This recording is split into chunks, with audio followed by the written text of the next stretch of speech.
আসসালামু আলাইকুম, hello viewers, আপনারা সবাই কেমন আছেন? এখন আমি দাঁড়িয়ে আছি শাহিদা রয়্যাল প্যালেসের সামনে। যদিও এই বিল্ডিংটির নাম রাখা হয়েছে প্যালেস, বাট এটি দেখতে খুবই সাধারণ একটি সিম্পল ডুপ্লেক্স হাউস, যার ফুটপ্রিন্ট ছিল মাত্র 650 স্কোয়ার ফিট। এই 650 স্কোয়ার ফিটের মধ্যে তাদের যে রিকোয়ারমেন্টগুলো ছিল, দুটি বেডরুম, ড্রয়িং, ডাইনিং, টেরাস, কিচেন, বারান্দা, আরও কিছু আদার্স ফ্যাসিলিটিস। এই বিল্ডিংটি করার পিছনে বেশ কিছু গল্প রয়েছে, যা আমি আজ আপনাদের কাছে শেয়ার করব।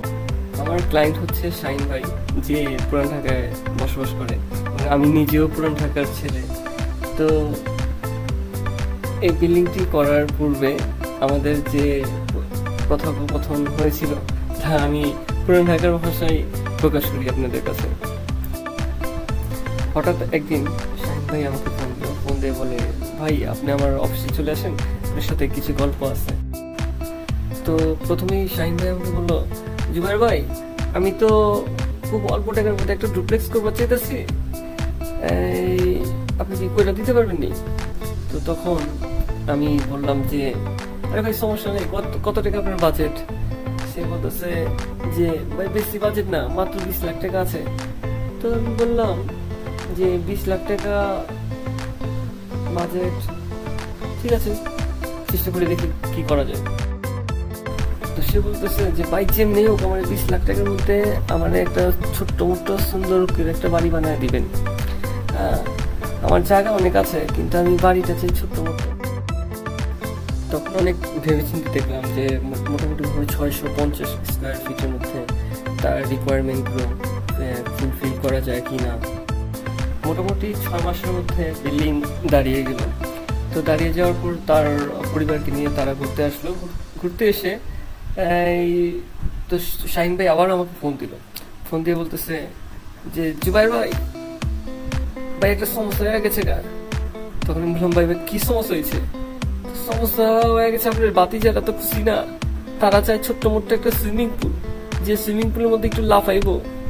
মাকে আর কি যে করি আমি, ওই পাবো এত টাকা। তো এইভাবে আস্তে আস্তে সুইমিং পুলের পরিকল্পনা আসলো। তো ধাপে ধাপে বিল্ডিংটি পুরো সম্পূর্ণ হলো। তো আমার এই বিল্ডিং এর কিছু ভিউ পয়েন্ট, কিছু ওরিয়েন্টেশন, ভেন্টিলেশন এবং কিছু দিক আমি আপনাদের সামনে তুলে ধরছি। এই বিল্ডিংটির প্রথম পজিটিভ দিক হচ্ছে এটার উত্তর দক্ষিণ খোলা, এবং যেখান দিয়ে সরাসরি বাতাস প্রবেশ করবে, এবং পশ্চিম পাশটা সম্পূর্ণ ব্লক করা, যেন সূর্যের তাপগুলো ঘরে না ঢুকতে পারে। এই পয়েন্ট থেকে দাঁড়ালে আমি সরাসরি সুইমিং পুলটি দেখতে পাবো। বাচ্চারা যখন গোসল করবে এবং গার্ডিয়ানরা এখানে দাঁড়িয়ে তা পরিদর্শন করতে পারবে। এই পাশটা হচ্ছে দক্ষিণ সাইড।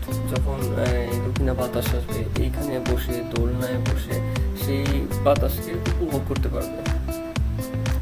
অ্যাকচুয়ালি এই প্রজেক্ট সম্পর্কে যদি বলতেছি অনেক সময়ের প্রয়োজন, তো আমি আপনাদের সময় আর বেশি নষ্ট করব না।